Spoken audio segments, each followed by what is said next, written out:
जब ये लोग पिछली बार आए थे देश के आंदोलन करने के लिए, SKM 1.25 साल बैठे थे।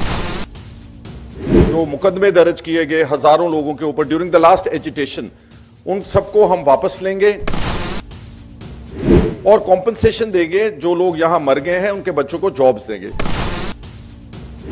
और इलेक्ट्रिसिटी जो अमेंडमेंट बिल लाने की सोच रहे थे उसको हम विड्रॉ करेंगे। एक भी बात नहीं मानी। पिछले 2 साल में जो किसान लड़ रहे थे उनको उस कमेटी में रिप्रेजेंटेशन ही नहीं दी और पिछले 2-2.5 साल से उस कमेटी ने कोई मीटिंग नहीं की। उन्होंने 2.5-3 साल इंतजार करने के बाद दोबारा अनाउंस किया कि हम February 13 को दिल्ली मार्च करेंगे।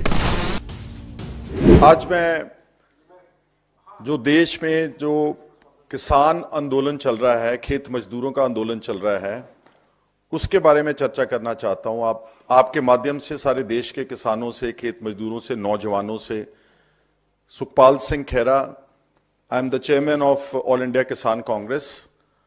और जो आंदोलन शुरू हुआ आज से 3-4 दिन पहले, उनके आंदोलन के बीच में राइट एट द फ्रंट, जहां शंभू बॉर्डर के ऊपर हरियाणा पुलिस ने हमारी टेरिटरी, पंजाब की टेरिटरी के अंदर घुस के, जो हमारा रिवर घग्गर है जो पंजाब में फॉल करता है, उस ब्रिज के ऊपर, आधे के ऊपर आकर के पुलिस ने बैरिकेडिंग जो की है वो, और जो वहां जुल्म हुआ है, जो ब्रुटैलिटी हुई है, जो क्रूएल्टी हुई है किसानों के साथ, उसके बारे में मैं बताना चाहता हूं।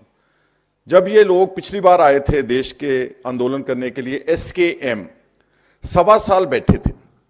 1.25 साल में एक भी इंसिडेंट किसानों की तरफ से, खेत मजदूरों की तरफ से ऐसा नहीं था जिसमें कोई वायलेंस हो, कोई झगड़ा हो, कोई उन्होंने तोड़फोड़ की हो। Nothing at all. उल्टा 600-700 किसानों ने अपनी जिंदगियां इस देश की खातिर, अनाज को, भंडार को भरने की खातिर, वो यहां दिल्ली के बॉर्डर्स के ऊपर गवा के गए। और उस वक्त प्रधानमंत्री साहब, यहां बीजेपी के टॉप लीडर्स, इंटरनेशनल डोमेन में कहीं कोई हादसा होता था, कोई मरता था, तो उसके लिए 1 मिनट में ट्वीट आता था।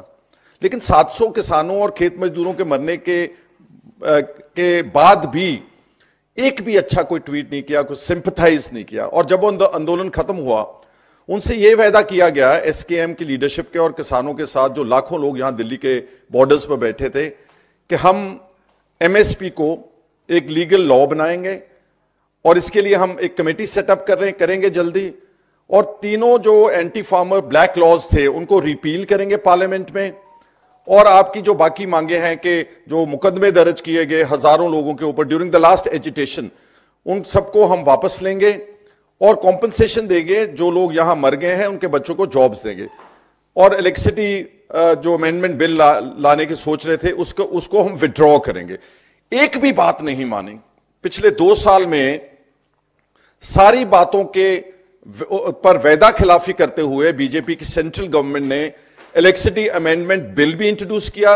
हमारे जो कंप्लीट नेटवर्क है गवर्नमेंट का, पंजाब से लेकर सारी स्टेट्स में जो हमारे इलेक्ट्रिसिटी बोर्ड्स थे, जो उनका डिस्ट्रीब्यूशन नेटवर्क था, जो उनकी जो तारें फैली हैं सारे देश में सरकारी, वो सारा अमला उठा करके प्राइवेट सेक्टर को, जैसे रेलवेज प्राइवेटाइज कर दी, जैसे एयरपोर्ट्स प्राइवेटाइज कर दिए, जैसे बाकी पब्लिक सेक्टर यूनिट्स प्राइवेटाइज कर दिए, तो इसको भी उन्होंने प्राइवेटाइज करने का बिल पार्लियामेंट में इंट्रोड्यूस कर दिया।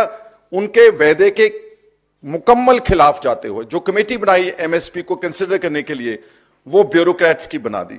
जो किसान लड़ रहे थे उनको उस कमेटी में रिप्रेजेंटेशन ही नहीं दी और पिछले 2-2.5 साल से उस कमेटी ने कोई मीटिंग नहीं की, कोई फ्रूटफुल रिकमेंडेशन नहीं की। और MSP जो है उसको एक कानून बनाने से बीजेपी जो है मुकम्मल तौर पर पीछे हट गई।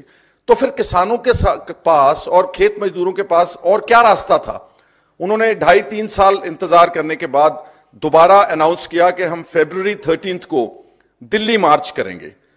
और उसका नोटिस उन्होंने 15-20 दिन, महीने का नोटिस दिया। गवर्नमेंट बिल्कुल नहीं हिली, 12 फरवरी की लेट नाइट 11 बजे उनके साथ मीटिंग करनी चाहिए, वो मीटिंग के लिए चले जाते हैं और फिर उनको यही बातें बोली जाती हैं। जो मिनिस्टर्स गए वहां पर, mister Arjun Munda agriculture minister, Piyush Goyal जी, उनको यही बोल रहे हैं कि हम कमेटी बनाएंगे, हम कमीशन बना देंगे। अब ये बार बार तो धोखा हो नहीं सकता, इसलिए उन्होंने बोला कि जब तक आप हमारी बातें पार्लियामेंट में रख करके एमएसपी को लॉ नहीं बनाते, हमारे कर्जे की माफी की बात नहीं रखते, तब तक ये आंदोलन हम वापस नहीं